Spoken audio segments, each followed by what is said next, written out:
SIR പ്രഖ്യാപിച്ചതു മുതൽ രാജ്യത്തിൻ്റെ വിവിധ കോണുകളിൽ നിന്നുയർന്നു വന്ന ആശങ്കകൾ അസ്ഥാനത്തല്ലെന്ന് തെളിയിക്കുന്ന ഞെട്ടിക്കുന്ന കണക്കുകളാണ് ഇപ്പോൾ പുറത്തുവരുന്നത്. 3 സംസ്ഥാനങ്ങളിലെയും 2 കേന്ദ്രഭരണ പ്രദേശങ്ങളിലെയും SIR വിവരങ്ങളാണ് ഇപ്പോൾ പുറത്തു വന്നിരിക്കുന്നത്. പശ്ചിമ ബംഗാൾ, രാജസ്ഥാൻ, ഗോവ, ലക്ഷദ്വീപ്, പുതുച്ചേരി എന്നിവിടങ്ങളിലെ വോട്ടർ പട്ടികയിൽ നിന്നും SIR വഴി നീക്കം ചെയ്യപ്പെട്ടത് 1 കോടിയിലധികം പേരുകളാണ്. ബംഗാളിൽ മാത്രം 58,20,898 പേർ പുറത്തായി. രാജസ്ഥാനിൽ 41 ലക്ഷം പേർ. എന്താണ് യഥാർത്ഥത്തിൽ സംഭവിക്കുന്നത്? വോട്ട് ചെയ്യാനുള്ള ജനങ്ങളുടെ അവകാശം നിശബ്ദമായി റദ്ദാക്കപ്പെടുകയാണോ? SIR ഒരു വിഭാഗത്തെ പൗരത്വത്തിൽ നിന്ന് പുറത്താക്കപ്പെടുന്നതിൻ്റെ ആദ്യ പടിയാണെന്ന ആശങ്ക ശരിവെക്കുന്നതാണോ ഇത്? ഫാക്ട് ആൻഡ് ഫോക്കസ് പരിശോധിക്കുന്നു.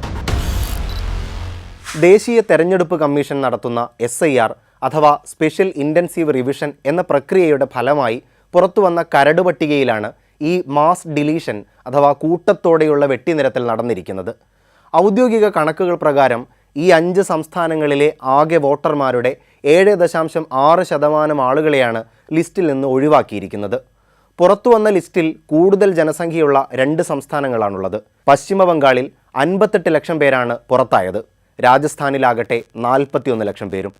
2 സംസ്ഥാനങ്ങളിൽ നിന്ന് മാത്രമായി 1 കോടിയോളം വോട്ടർമാർ. മരിച്ചവർ, സ്ഥലം മാറിപ്പോയവർ, ഇരട്ട വോട്ടുള്ളവർ എന്നിവരെയാണ് നീക്കം ചെയ്തതെന്നാണ് തിരഞ്ഞെടുപ്പ് കമ്മീഷന്റെ വിശദീകരണം.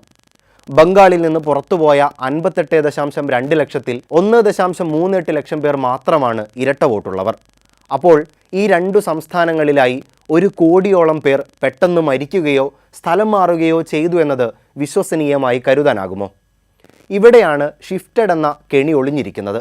വോട്ടർ പട്ടികയിൽ നിന്ന് പുറത്താകാൻ ഉദ്യോഗസ്ഥർ രേഖപ്പെടുത്തുന്ന പ്രധാന കാരണം ഷിഫ്റ്റഡ് അഥവാ താമസം മാറി എന്നതാണ്. ബംഗാളിൽ ഏകദേശം 41 ലക്ഷം പേരെയും താമസം മാറി എന്ന കാരണത്താലാണ് നീക്കം ചെയ്തത്. ഉദ്യോഗസ്ഥർ പരിശോധനയ്ക്ക് വരുമ്പോൾ ആളുകൾ വീട്ടിലില്ലെങ്കിലോ വീട് പൂട്ടിയിരിക്കുകയാണെങ്കിലോ നിങ്ങളെ ഷിഫ്റ്റഡ് അഥവാ സ്ഥലത്തില്ല എന്ന് രേഖപ്പെടുത്താം. ചിലയിടങ്ങളിൽ ആളുകളെ നീക്കം ചെയ്തതിനുള്ള കാരണങ്ങൾ കൃത്യമായി രേഖപ്പെടുത്തിയിട്ടുമില്ല. മറ്റൊരു അപകടം ഫോം 7ൻ്റെ ദുരുപയോഗമാണ്.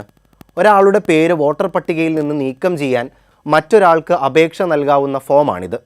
രാഷ്ട്രീയ എതിരാളികൾ കൂട്ടത്തോടെ ഫോം 7 നൽകി ന്യൂനപക്ഷ വോട്ടുകളും എതിർ വോട്ടുകളും വെട്ടിക്കുന്ന തന്ത്രം പലയിടത്തും റിപ്പോർട്ട് ചെയ്യപ്പെടുന്നുണ്ട്. വോട്ടർക്ക് ഒരു നോട്ടീസ് പോലും നൽകാതെ വോട്ടറുടെ അറിവില്ലാതെ പേര് ലിസ്റ്റിൽ നിന്നും അപ്രത്യക്ഷമായേക്കാം. ഇതൊരു നിസ്സാര കാര്യമല്ല. വരാനിരിക്കുന്ന തെരഞ്ഞെടുപ്പുകളിൽ വോട്ട് ചെയ്യാനാവില്ല എന്നത് മാത്രമല്ല ഇതിലെ പ്രശ്നം. ഭാവിയിൽ പൗരത്വവുമായി ബന്ധപ്പെട്ട രേഖകൾ ആവശ്യമായി വരുമ്പോൾ, NRC പോലുള്ളവ നടപ്പിലാക്കപ്പെടുമ്പോൾ വോട്ടർ പട്ടികയിൽ പേരുണ്ടാവുക എന്നത് നിർണായകമാണ്. അസമിൽ ഡൗട്ട്ഫുൾ വോട്ടർ എന്ന പേരിൽ ലക്ഷങ്ങളെ പുറത്താക്കിയത് സാങ്കേതികവിദ്യയുടെയും ഇത്തരം സർവേകളുടെയും ബലത്തിലായിരുന്നെന്ന് നമ്മൾ ഓർക്കണം. ഒരു ഉത്തരേന്ത്യൻ വാർത്തയായി തള്ളിക്കളയേണ്ട ഒന്നല്ല ഇത്. രാജ്യമാകെ നടക്കുന്ന വലിയ പ്രക്രിയയുടെ ആദ്യ സൂചനകളാണ്.